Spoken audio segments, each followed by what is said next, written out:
बंगाल में अगले साल विधानसभा चुनाव है और इसी के मद्देनज़र यहाँ पर हज भवन में एक बड़ा कन्वेंशन रखा गया है, जहाँ पर मुस्लिम माइनॉरिटी सेल के अल्पसंख्यक समुदाय के लोग यहाँ पर मौजूद हैं। यहाँ पर क्योंकि बंगाल के अंदर 30% आबादी मुस्लिम की है, अल्पसंख्यक माइनॉरिटी सेल की है, और ये वोट बैंक जहाँ पर भी जाएगा उसकी सत्ता आएगी। तो यहाँ पर हम मौजूद हैं अभी कलकत्ता के हज भवन हाउस में, आइए देखते हैं कहेंगे। ठीक है, हम लोग बहुत होपफुल है।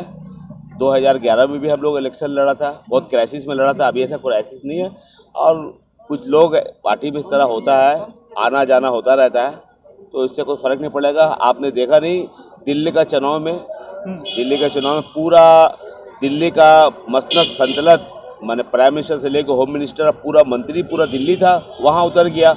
वहाँ पर उसको क्या समझ में आया? उसको समझ में आया कि यही कि वहाँ पर 4 या 5 सीट ला सका है। इतना बुरा हालत समझते हिंदुस्तान में कहीं नहीं हुआ।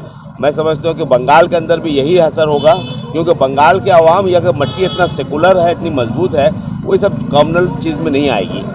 शुभेंदु अधिकारी खास नहीं, शुभेंदु अधिकारी जैसा सैकड़ों लीडर बन सकता है, लेकिन एक ममता बनर्जी नहीं बन सकती। ममता बनर्जी जब रहेगी, शुभेंदु अधिकारी जैसा सैकड़ों लीडर पैदा कर देगी, तो वो ममता बनर्जी लीडर पैदा करती है। भाजपा पर आरोप लगाते रहते हैं अलग अलग बातों पर, उसके बात से समझ में आ रहा है कि उनके पास अपना नुमाइंदा नहीं है, कैंडिडेट नहीं है।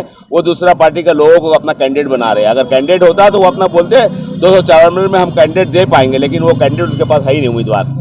जस्ट एक टोकन प्रोग्राम था। एक्चुअली प्रोग्राम हम लोग का था इंटरनेशनल माइनॉरिटी डे, ये पूरे दुनिया में मनाया जा रहा है। हम लोग भी आज मनाया, माइनॉरिटी सेल है। इसमें हम लोग का ये है कि सर जोड़ के काम करना है। ये कोई बहुत बड़ा चैलेंज नहीं है। और बिहार के इलेक्शन से बंगाल का मुसलमान बहुत ज़्यादा होशियार हो गए कि वहाँ पर अगर मीम और दूसरे पार्टी को वोट देने से ये नतीजा हुआ कि सेकुलर ताकत नहीं आए। आज पूरे दुनिया के सेकुलर ताकत, पूरे हिंदुस्तान के सेकुलर ताकत, पूरे हिंदुस्तान के मुस्लिम बुद्धिजीवी चाह रहे कि बंगाल में सेकुलर ताकत की हुकूमत हो। और ये सेकुलर ताकत सबसे मजबूत है तृणमूल कांग्रेस की। अगर कांग्रेस या CPM लेफ्ट फ्रंट कोई सोच रही है, मैं चाहता हूँ कि उनके लोग भी वोट इसमें दें, ताकि ये BJP को पूरे हिंदुस्तान में धक्का लग सके। आने वाले 2021 में हम लोग हैट्रिक करेंगे। ममता बनर्जी की सरकार जो है तीसरी बार बनेगी और हैट्रिक करेगी। चाहे भारतीय जनता पार्टी जितना भी बड़ी बड़ी घोषणा कर दे कि हम 200 सीट लाएंगे, वो 200 सीट नहीं, उसमें 1 0 माइनस कर दिए और यहाँ हैट्रिक होगी। और सभी के दिलों में यहाँ ममता बनर्जी दिल में बसती है, इसलिए ममता बनर्जी ही की सरकार बनेगी। और इंशाल्लाह 2021 में तृणमूल कांग्रेस की सरकार ममता बनर्जी की सरकार के रूप में आप लोग देखेंगे। और आज हम लोग इंटरनेशनल माइनॉरिटी डेज के मौके पे आज हमारे जितने भी बड़े बड़े हमारे लीडरान थे, हम लोग एक हो करके हम लोगों को सामने 2021 का चुनाव लड़ना है।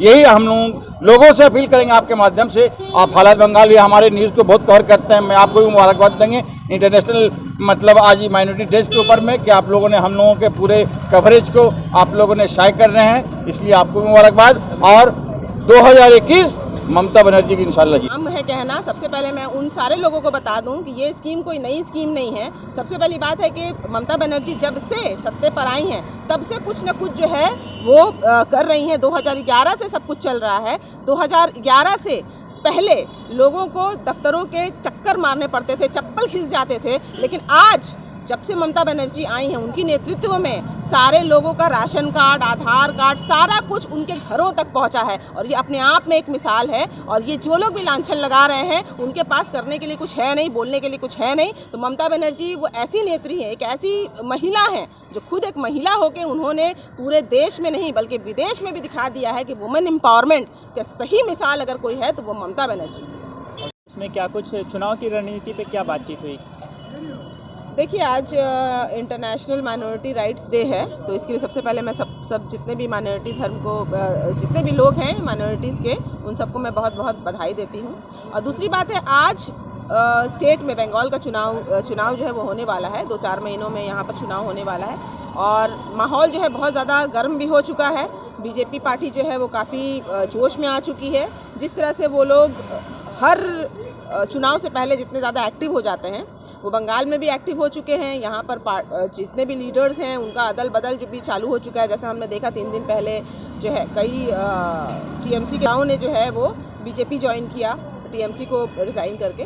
तो इस तरह के माहौल कोई नई बात नहीं है, ये तो बिल्कुल एक्सपेक्टेड था कि ऐसा कुछ होने वाला है, क्योंकि बीजेपी पार्टी जो है किसी में आना चाहती है, या तो वो ईवीएम हैक करने को लेकर हो, या पैसे से नेताओं को ख़रीद लेना हो, या डरा धमका कर उनको अपने पार्टी में ज्वाइन करना हो, या जो कुछ भी हो। खैर उसके ऊपर हम नहीं आते हैं।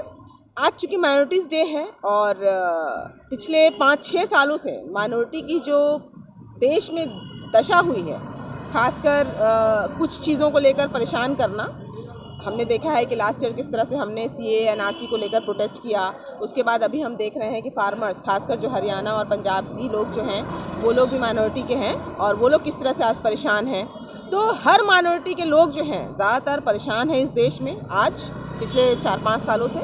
ये जो वैल्यूज़ हिंदुस्तान एक ऐसा देश है जो पूरे दुनिया में अपने इस सेक्युलरिज्म के लिए माना जाता है, अपने सेक्युलरिज्म के लिए ये एक्सक्लूसिव देश है, जहाँ पर हर जाति के लोग, तरह तरह के लैंग्वेज। पश्चिम बंगाल हमेशा से ही बहुत ज़्यादा सेकुलर देश रहा है, स्टेट रहा है, ये हमेशा से ही है। और ख़ासकर इस 10 सालों में हमने ममता दीदी, भले ममता दीदी ने कई बदनामी भी मोली, उनको कई लोग जो है ममता बेगम के नाम से पुकारते हैं, जस्ट बिकॉज अगर वो किसी माइनॉरिटी को मानने वाले लोगों को रिस्पेक्ट देती हैं तो उनको ऐसे ऐसे नामों से पुकारा जाता है। तो मुझे लगता है ये बहुत शर्मनाक बात है, क्योंकि ममता दीदी जो है वो एक सेकुलर नेत्री की एक बहुत अहम मिसाल हैं। उनके मिसाल पर मुझे लगता है हर एक नेता, हर एक लीडर, हर एक पार्टी, आप कोई भी पार्टी करो वो आपका पर्सनल चॉइस है, आप किसी भी पार्टी को वोट दो वो भी आपका पर्सनल चॉइस है, लेकिन हमें आंखों से देखना होगा कि कथनी और करनी में क्या फ़र्क है। तो हमने ये देखा है कि ममता बनर्जी वाकई में सिर्फ कथनी पर बिलीव नहीं करती, बल्कि वो करनी पर बिलीव करती है। जिसका एक साधारण सा एग्जाम्पल मैं दूंगी कि कोरोना काल में सारे जो नेता हैं वो डर कर अपने AC रूम में बैठे हुए थे, लेकिन ममता दीदी एक ऐसी लीडर थी जो इतनी आयु होने के बाद भी वो रास्तों पर थी, लोगों के बीच थी, हमारे साथ थी। तो इससे बड़ा ममता बनर्जी महिला सशक्तिकरण के ऊपर क्या काम हुआ है 10 साल के राज में? मैंने इसको तो मैं अपने शब्दों में बयान नहीं कर सकती हूँ, क्योंकि ये बिल्कुल साफ है। हमने देखा है कि यूनाइटेड नेशन से हमें ममता बनर्जी को जो है किस तरह से वो मिला है कन्याश्री एक अपने आप में वर्ल्ड में एक ऐसा फेमस स्कीम है जो पूरे वर्ल्ड में इसका प्रचार हुआ है। कन्याश्री स्कीम हो या बहुत सारे स्कीम है अभी द्वारे जो चल रहा है।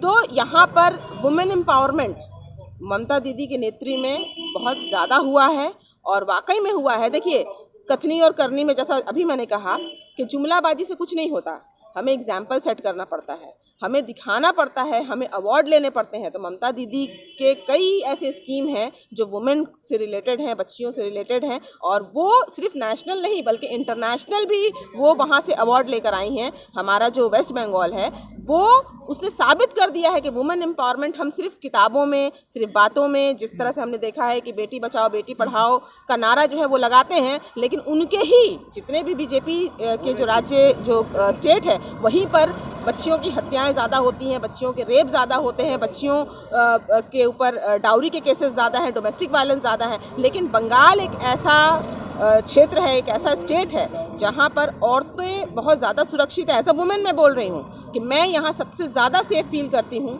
मैं कहीं भी जाती हूँ मुझे डर लगा रहता है, लेकिन आज बंगाल एक ऐसा क्षेत्र है जहाँ पर 2 बजे रात को भी अगर हम निकलें, यहाँ पर हमने देखा है कि वुमेन आज टैक्सी चला रही हैं। ये एक बहुत छोटी बात नहीं है। देखिए, उसमें क्या कहेंगे, यहाँ दीदी की सरकार थी, सरकार रहेगी। इसके लिए दूसरा आदमी जो बोलना है बोले। देखिए, आदमी के बोलने से कुछ नहीं होता है, आदमी का काम बोलता है। आज दीदी काम कर रही है, हर तबके के लिए दीदी काम कर रही है। जब दीदी काम कर रही है तो काम को ही सलाम है, किसी का कुछ नहीं होता है। काम को देख के आज जो स्वास्थ्य साथी विकल्प है, इससे कितने आदमियों को फायदा हो रहा है। उसके अलावा माइनॉरिटी सेक्टर में देखिए, माइनॉरिटी को लोन और स्कॉलरशिप मिल रही है। शेड्यूल कास्ट, शेड्यूल ट्राइब में भी जो है ये इसके लिए हमारे समुदाय के लिए बहुत कम किया सिखों के लिए। आज सिखों के लिए जैसे ये स्कॉलरशिप है वो हम लोग को भी जो है मिल रही है। उसके अलावा जो है बिजनेस डेवलपमेंट के लिए हम लोग को जो है लोन दिया जा रहा है। तो ऐसी बात नहीं कि दीदी का काम जो है हर तबके के लिए कब कर रही है। आज भारतवर्ष में, पूरी भारतवर्ष में अगर सबसे बड़ी 3 पार्टियों में नाम लिया जाता है तो तृणमूल कांग्रेस है। तृणमूल कांग्रेस 212 सीट से आई थी 2016 में। मैं उम्मीद करता हूं कि ममता बनर्जी की आवाज़ अभी बंद है। ममता बनर्जी जब खुलेगी 600 मीटिंग करेगी, एक बात होता है ना कि हाथी सोया हुआ है, हाथी अभी जागा नहीं है। हाथी जब जागेगा, दहाड़ सुनेगा, तो बंगाल में हर घर पर इसकी दहाड़ की आवाज़ सुनाई देगी और पूरे लोग जाग जाएंगे तृणमूल कांग्रेस के फल में और तृणमूल कांग्रेस के पक्ष में। ममता बनर्जी अकेला ही पूरे भारतीय जनता पार्टी के लीडरों पर में भारी है और मैं उम्मीद करता हूं कि आने वाले दिनों में 2021 में जो सीट हमारा 2016 में था उससे कहीं ना कहीं ज़्यादा जरूर मिलेगी। और ये इसलिए मिलेगी कि तृणमूल कांग्रेस के कार्यकर्ता, तृणमूल कांग्रेस से नीचे जुड़े हुए मैदानी वर्कर बहुत मुत्तहद होकर काम करेंगे। नेता कहीं आता है जाता है, नेता बीजेपी के नेता भी तृणमूल कांग्रेस में आ रहे हैं, तृणमूल कांग्रेस के कुछ नेता जा रहे हैं। नेता से दल छोटा और बड़ा नहीं होता, कमज़ोर पड़ रही है तृणमूल। देखिए भारतवर्ष में दल में क्या है कि इसी 135 करोड़ में सारे दल आते हैं, इसी दल में सारे लोग इधर उधर जाते हैं। आप देखेंगे मुकुल राय चला गया तो कोई नुकसान नहीं हुआ तृणमूल कांग्रेस का। मैं समझता हूं कि राहुल सिन्हा भी भारतीय जनता पार्टी से बिगड़े हुए हैं, जाने वाले हैं। तो वो दल की बात होती है। पार्टी वर्कर एक साथ में हैं, पूरे बंगाल के पंचायत से, अंचल से, बूथ से सारे लोग बहुत मजबूत तरीके से लड़ाई करेंगे ममता बनर्जी के नेतृत्व में, अभिषेक बनर्जी के नेतृत्व में। उम्मीद करते हैं कि आने वाले दिनों में फिर से यहाँ पे तृणमूल कांग्रेस की सरकार बनेगी और हिंदुस्तान में भारतीय जनता के मुख के बल पे गिरेगी। और खासकर बंगाल में भारतीय जनता पार्टी की जो सीट सोचा जा रहा है वो कहीं ना कहीं सपने हसीन क्या है कि मुंगेरी लाल के हसीन सपनों को सामने देखा जाएगा। चुनाव है, बंगाल की जनता इतना जागरूक है ना कि जो डेवलपमेंट बंगाल के अंदर हुआ है, खास करके हिंदू मुसलमान सबको लेके जो चलने वाली पार्टी है ममता बनर्जी की पार्टी, ये पार्टी के अंदर में एक चीज़ है कि सबको लेके चलती है, सबका साथ सबका विकास अगर सही करती है तो ममता बनर्जी, मोदी जी नहीं करते। पर बंगाल में टीएमसी पर, इस पे क्या कहेंगे? क्या चीज़ का आरोप लगा रही हो? डेवलपमेंट नहीं हुआ, बेरोजगारी है। डेवलपमेंट नहीं हुआ तो बंगाल के लोग, भाजपा के लोग के आँख नहीं होंगे? या चश्मा उतार के देखेंगे, जाके पूरे बंगाल घूर के देखिए कितना डेवलपमेंट बंगाल के अंदर हुआ है। जो डेवलपमेंट बंगाल के अंदर हुआ वो कहीं पर नहीं हुआ। और जब तक आप देखिए गरीबों के लिए कितना फायदा किया ममता बनर्जी ने। आप कोई बच्चा अगर पैदा होता है तो उस बच्चे का पूरा खर्चा बंगाल गवर्नमेंट ने, और बच्चा जब रिलीज होता है तो 5,000 रुपया दिया जाता है। फिर बच्चा जब बड़ा होता है तो पढ़ाई लिखाई का पैसा ममता बनर्जी दे रही है। उसके बाद में स्कूल का पूरा फीस है, स्कूल का ये कपड़ा लत्ता जूता मोजा सब ममता बनर्जी दे रही है। और बच्चा जब बड़ा होता है तो उसको चलने के लिए साइकिल ममता बनर्जी दे रही है। और बच्ची जब शादी का लेकर हो जाती है तो उसको 25,000 रुपया भी दिया जाता है शादी के लिए। इतना डेवलप करने के बाद में भी बोलता कुछ नहीं किया। अम्फान और लॉकडाउन को देखिए, इसको छोड़ दीजिए डेवलपमेंट। अम्फान और लॉकडाउन के टाइम में कौन आपके साथ था? पूरी हिंदुस्तान के अंदर में शायद ही कोई लीडर था जो रास्ता में उतर के काम किया। सिर्फ एक लीडर थी ममता बनर्जी, जो गरीब हिंदू मुसलमान सिख ईसाई सबके बीच में ढुक के काम करी और सबको मांस बांटी, अनाज बांटी, सब बांटने लगी। कौन लीडर था? अगर हम देख के इसको अगर नज़रअंदाज करते हैं तो इसका माने हम मूर्ख हैं। सामने जो है हम उसको देखें, पीठ पीछे क्या है उसको नहीं देखें। कहाँ थे ओवैसी साहब, कहाँ थे मोदी साहब, और कहाँ थे बीजेपी के लोग? वो भी तो बंगाल के अंदर थे, क्यों नहीं किसी के मदद करने के लिए सामने आए? लेकिन तृणमूल के लोग, ममता बनर्जी घुर के लोगों की मदद की। जो मेरे सामने है हम उसको देखेंगे। बंगाल के लोग इतने जागरूक हैं, हिंदू मुसलमान सब, ममता बनर्जी छोड़ के किसी को वोट नहीं देगी। सबको मिलजुल के काम करना है। जो आज आप जितने सुन रहे थे, नदीम भाई हैं, सहोतर आए हैं, बख्शीदा हैं, सबको हम लोग को मिल के बहुत अच्छे से काम करना और हिंदू मुस्लिम मिल के करना है। ये सब माइटी जो हम लोग ने आज जो प्रोग्राम किया, हम लोग सब बड़े लोग थे, ऐसा कुछ नहीं, सब कोई अपने हैं। हम लोग को बस एक ही चीज़ करना है कि ममता बनर्जी के हाथ को मजबूत करना है और काम करना है। बंगाल में देखिए जहाँ तक फैक्टर है, MIM अगर लड़ रही है तो ममता बनर्जी जो हमारी है, आज मुस्लिम की लीडर कौन है? ममता बनर्जी, ये आपको तो मानना है। इसलिए हमारे लिए कोई इसमें दिक्कत की बात नहीं है। और जितने लोग हैं हमारे माने इसमें आपके जो सभी को वेलकम है। हम लोग को बस इसमें कोई प्रॉब्लम नहीं। हमारा है कि एक ही चीज़ हम लोग को चलना है कि ममता बनर्जी का हाथ मजबूत करना है। ये जो सुविधा भोगी है वो भाग रहे हैं, लेकिन तीसरी बार ममता बनर्जी एब्सोल्यूट मेजॉरिटी लेकर के आ रही है। आज इंटरनेशनल माइनॉरिटी डेज में बंगाल में पूरे माइनॉरिटी जो है वो ममता बनर्जी के साथ है। असदुद्दीन वैसी का यहाँ पर कुछ नहीं चलेगा, एक भी सीट से नहीं मिलेगा।